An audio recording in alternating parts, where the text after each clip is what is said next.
Chief election commissioner के लिए नामजद किया, आपका क्या हुक्म है। यानी नामजद उनको इमरान खान कर रहे थे और फोन वो मियां साहब को कर रहे थे कि मियां साहब मेरे लिए बताएं क्या हुक्म है। और फिर इमरान खान साहब ने जब वो वज़ारत उज़्मा से हटे तो उसके बाद हमारी उनसे पहली मुलाकात थी, उसमें उन्होंने बहरहाल ये कहा था कि जो सिकंदर उस्मान राजा साहब है, इनका नाम जो है वो एस्टेब्लिशमेंट की तरफ से उनको दिया गया था, वो तो इनको जानते भी नहीं थे। सारी अंदर की खबरें सिद्दीक के पास होती हैं। सबसे पहले सिद्दीक आपसे ही मैं बात करना शुरू करूंगी। सबसे पहले तो ये बताइए कि इलेक्शन कमीशन के फैसला जो कि आ गया, अब तफसीली तौर पर भी आ गया, अब अपनी अपनी मर्जी के इसमें से चीजें निकाली जा रही हैं, लेकिन आप हमें बताएं, आपने रिपोर्ट किया, क्या है ये फैसला एक्चुअली? देखें, फैसले में तो कोई ऐसी जिसे वो इमरान खान साहब बार बार कहते हैं कि घबराना नहीं है, तो घबराने वाली बात तो नहीं है। लेकिन ये ज़रूर है कि जो अभी कुछ देर पहले तहरीक इंसाफ की मीटिंग हुई, उसका अंदरूनी अहवाल यही है कि तहरीक इंसाफ ने थोड़ा सा घबराना शुरू कर दिया है। अच्छा। उसकी वजह यह है कि देखें, ऑन मेरिट या अभी राजा आमिर अब्बास साहब भी हमें जो है वो बताएंगे अपनी कानूनी जो उनकी माहिराना राय है उसे आगाह करेंगे। इससे पहले भी वो ट्रांसमिशन में हमारे साथ थे।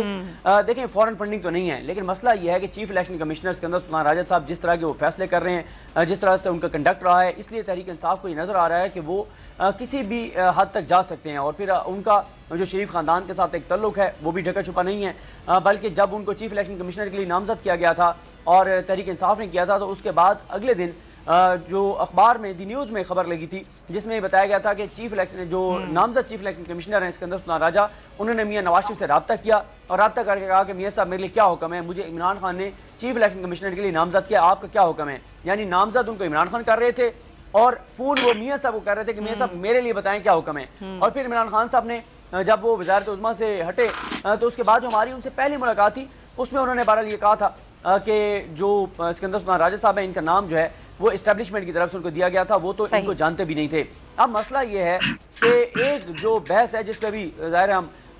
राजा आमिर अब्बास साहब से पूछेंगे भी, ये जो सर्टिफिकेट वाला मामला है, बैन वाला मामला है, लेकिन तहरीक इंसाफ ये देख रही है कि जिस तरह की चीज़ें उन्होंने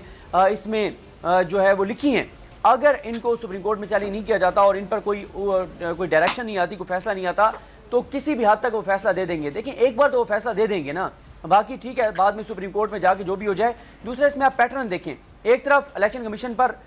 जो है वो पीडीएम ने, हुकूमत ने दबाव बढ़ाया कि फैसला दें, साथ पूरा माहौल बनाया गया, फैसले से 72 घंटे पहले एक स्टोरी छपवाई गई, मीडिया कैंपेन चलाई गई और साथ साथ एक और काम किया गया, सुप्रीम कोर्ट को मुसलसल टारगेट किया गया। इनका मकसद ये है कि इलेक्शन कमीशन को फैसला ऐसा दे, उसके बाद सुप्रीम कोर्ट में जब मामला जाए तो इतना कंट्रोवर्शियल कर दें चीफ जस्टिस पाकिस्तान को, सुप्रीम कोर्ट के जजेस को, कि वो जो है वो इस पर वो फैसला ना दें जो आइन और कानून के मुताबिक है, बल्कि दबाव में आकर वो इनकी मर्जी और मंशा का फैसला दे दें। तो ये इनकी हिकमत अमली थी। अब इनकी हिकमत अमली कामयाब होती है, नाकाम होती है, जाहिर है आने वाला ये जरा जाहिर है ये कानूनी मामलात हैं और अब इसमें क्या होगा। जरा राजा साहब हमें जरा आप और हमें हमारे नाज़रीन को क्लियरफाई करें कि एक जो बात की जा रही है कि जिस 62(1)F की कार्रवाई होगी, यानी कि यहाँ पर नाअहली की बात आ गई है, ये कैसे मुमकिन है? क्या ये बयान हल्फी है, ये सर्टिफिकेट है, और क्या सर्टिफिकेट की बुनियाद पर ये मामला 62(1)F का बनता है?